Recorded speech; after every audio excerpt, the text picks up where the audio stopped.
We are here in Houston at the Derrick Hotel, where we're doing the interview for Miss November 2012. And first of all, Christina, welcome. Thank you for having me. Now, first of all, Christina, you've been in the modeling business for how long?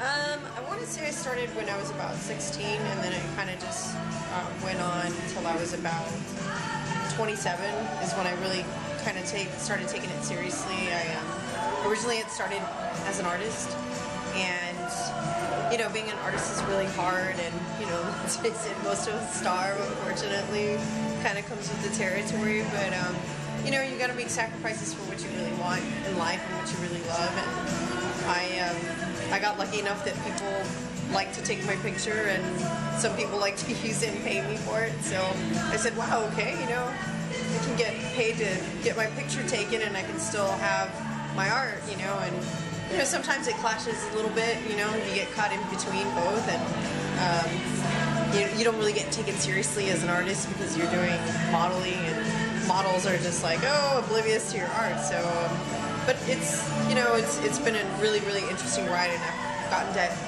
a lot of great opportunities because of it. So I'm very blessed, you know, to have all that. Now, are you originally from Houston?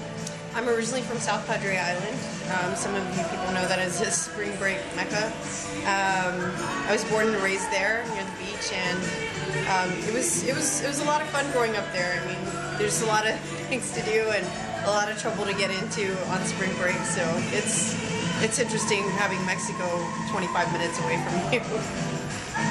Now, from the standpoint of you actually competed in something before you came to Entertainer of the Month. Tell us a little bit about that. When I moved from South Padre Island, it was to further my art career.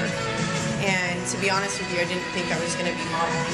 You know, I did some here and there, but I didn't think it would really continue. And in the midst of being an artist in a new city with not a lot of cash flow, I started modeling here in Houston. And during that time, I wound up entering this competition for Heineken USA, and the competition was Miss Tecate Boxing USA. So there were 4 girls that were chosen out of the whole United States, and it was a pretty extensive competition that went on for about a year, and pretty tough, kind of like this one will be. So we went ahead and did that, and by the grace of somebody watching me up above, I won, and I represent Houston now, and I'm the only one with that title. I won $20,000, and I was also trained at Gleason's Gym in Brooklyn.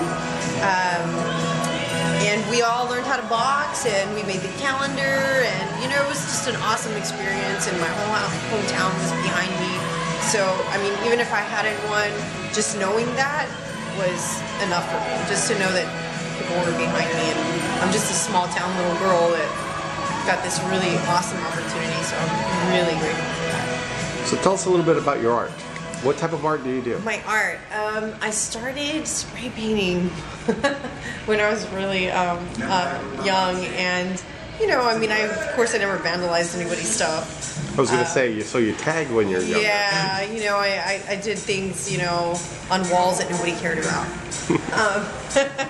that were not visible to the highway, only to the ocean. So, you know, I started off that, and you know, I was really good at music and school, and excelled, and my parents were not going to, you know, make me give up my music and my instrument that cost them a nice little penny. So I started going to the library and teaching myself how to draw, and eventually I found a woman that took me under her wing, and that's how I started painting. And I was actually waiting tables at the time. She said, hey, you want to paint? I paint on my spare time. And next thing I knew, I was painting, and I never really gave up on it. So I went into the fine arts. I started doing graffiti art. I started doing modern art. I started doing murals, things like that. So it was kind of going to another level that I didn't know it could be. And I just actually started it as a hobby. And next thing I know, it's, you know, people are buying artwork from me, so it was pretty interesting. Excellent, excellent.